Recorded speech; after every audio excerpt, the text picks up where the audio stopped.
Merci Gilles. Et un tout autre sujet à présent, c'est un passionné d'aviation et d'espace. Il revient de Moscou, d'où il a pu faire un vol en apesanteur.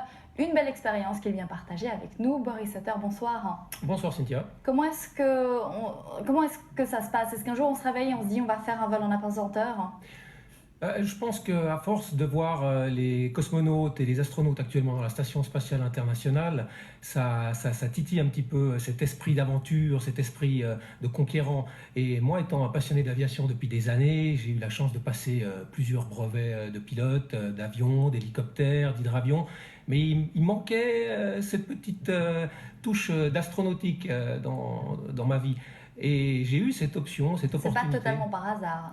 C'est pas vraiment par hasard, parce qu'à un moment donné, j'ai quand même dû provoquer l'événement, étant donné que mon épouse étant russe et qu'elle connaissait quelqu'un qui travaillait à Star City. On a eu une opportunité de louer un Ilyushin 76, qui est l'avion utilisé pour la formation des cosmonautes en Russie. Mais il fallait trouver 14 passagers.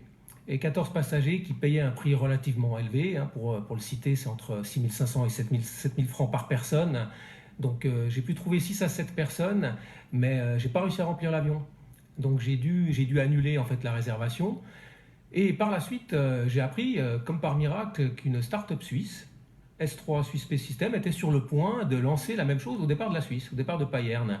Alors j'ai immédiatement contacté ces personnes pour dire que j'étais intéressé bien entendu par un vol. Je leur ai acheté un billet. Et malheureusement, pour des raisons techniques, c'était reporté à 3 reprises. Alors au bout d'un moment, j'ai perdu patience et je me suis dirigé vers la Russie. Et vous en revenez. Et alors concrètement, un vol en apesanteur, ça se passe comment? Alors concrètement, vous êtes dans un avion, assis contre la paroi intérieure, il n'y a pas de siège, vous avez un parachute sur le ventre, l'avion décolle. Pendant 30 minutes, vous êtes en train d'attendre que l'avion monte à 6000 mètres. Une fois que vous êtes à 6000 mètres, on vous enlève vos parachutes. On vous dit de vous tenir prêt, et tout d'un coup les lumières s'allument, et puis le pilote, après avoir tiré sur le manche et donné un angle d'inclinaison de 45 degrés à l'avion, coupe les gaz et pousse le manche. Et pendant 25 à 28 secondes, vous flottez littéralement à l'intérieur de la cabine. Donc la sensation la plus proche que je puisse utiliser pour décrire la pesanteur, c'est comme être dans la mer morte en Jordanie. Vous flottez comme un bouchon de champagne sur l'eau. Vous mettez à plat ventre, assis, sur le dos, sur le ventre. Vous flottez littéralement. Alors est-ce que tout le monde peut le faire? Est-ce qu'il y a des restrictions? Alors il y a des restrictions principalement déjà financières, parce que c'est quand même relativement cher, comme j'ai dit, environ 6 500, 7 000 francs rien que pour le vol. Et ensuite vous avez des restrictions de type médical.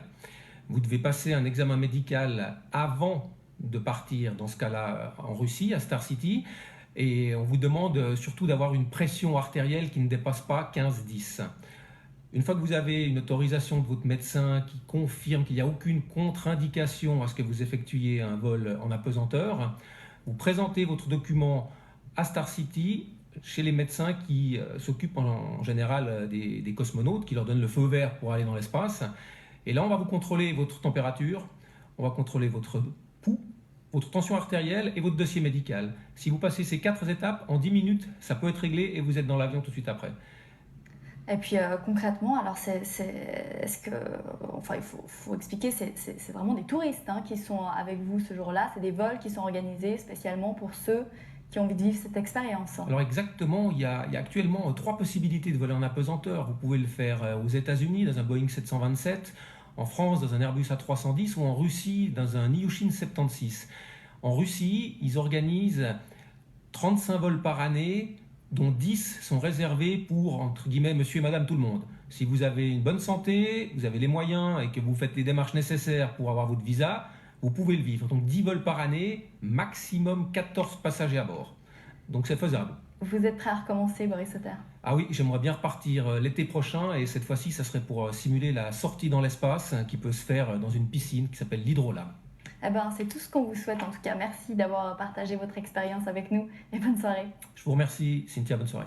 Voilà, c'est la fin de cette édition. Tout de suite après le journal, place à 3D Éco. Retour du conseil municipal de la ville à 20h30. Excellente soirée et à demain.